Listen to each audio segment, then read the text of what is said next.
Sarah's journey from trauma to authentic success.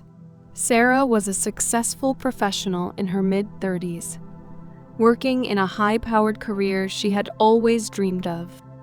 On the outside, she had it all: a great job, accolades from her peers, and financial stability. She was the kind of person others admired: confident, driven, and seemingly in control of her destiny. But deep down, she felt like a complete fraud. Despite her accomplishments, Sarah was plagued by constant feelings of inadequacy. Whenever she was praised for her work, a voice inside her whispered, "You don't deserve this." It's only a matter of time before everyone realizes you're not as capable as they think. This nagging self-doubt cast a shadow over her every achievement, leaving her feeling disconnected from her own success. Sarah's imposter syndrome wasn't just a product of her career stress.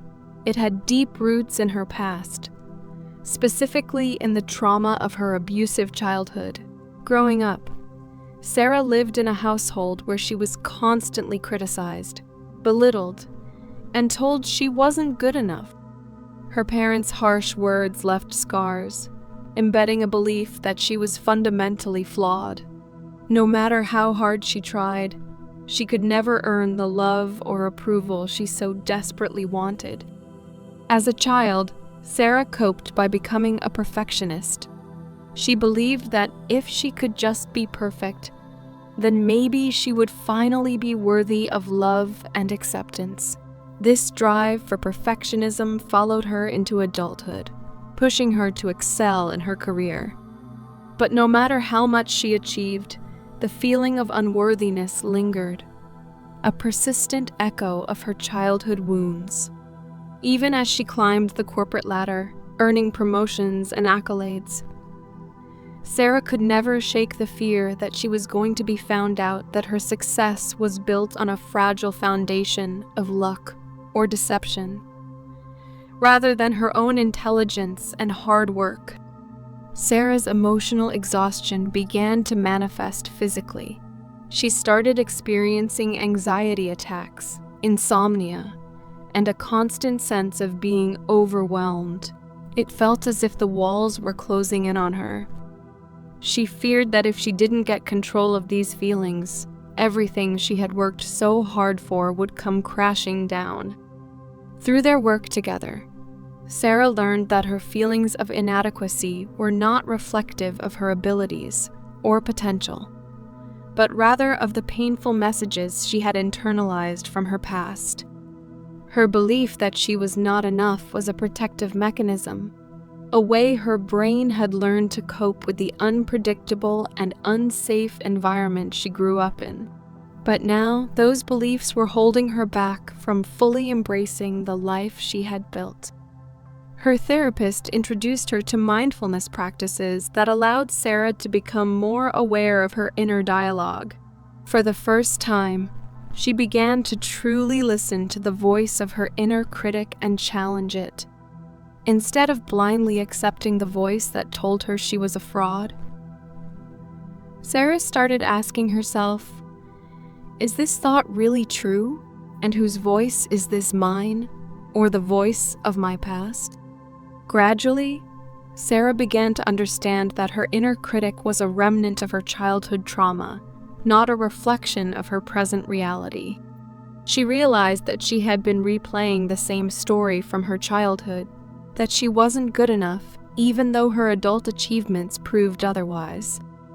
Alongside therapy, Sarah practiced self-compassion, an entirely new concept for her. She learned to treat herself with the kindness and understanding she never received as a child. When her inner critic told her she was failing, she would respond with, "I am human, and it's okay to make mistakes." She began journaling daily, writing down her accomplishments, and reminding herself that her success was the result of her hard work, resilience, and intelligence, not luck or chance. One of the most powerful changes Sarah experienced was the gradual rewiring of her brain. As she practiced self-compassion and mindfulness, her old narrative of I'm not good enough started to weaken, replaced by a new belief: I am capable, I belong, and I deserve my success. It wasn't an overnight transformation, but a slow, steady shift that allowed Sarah to reclaim her worth. Today, Sarah still experiences moments of self-doubt, but now, when those feelings arise, she recognizes them for what they are: remnants of her past trauma, not indicators of her present reality. She no longer lets those doubts control her or define her. Instead, she sees them as signs that she's growing, stepping outside her comfort zone, and challenging the old patterns that once held her back. Sarah now embraces her success with a sense of gratitude and pride. She no longer fears being found out because she knows she's earned everything she has. Her story is a powerful reminder that healing from trauma and imposter syndrome isn't about eliminating self-doubt. It's about recognizing that those feelings don't define your worth. It's about showing up, even when you feel like a fraud, and trusting that you are enough just as you are.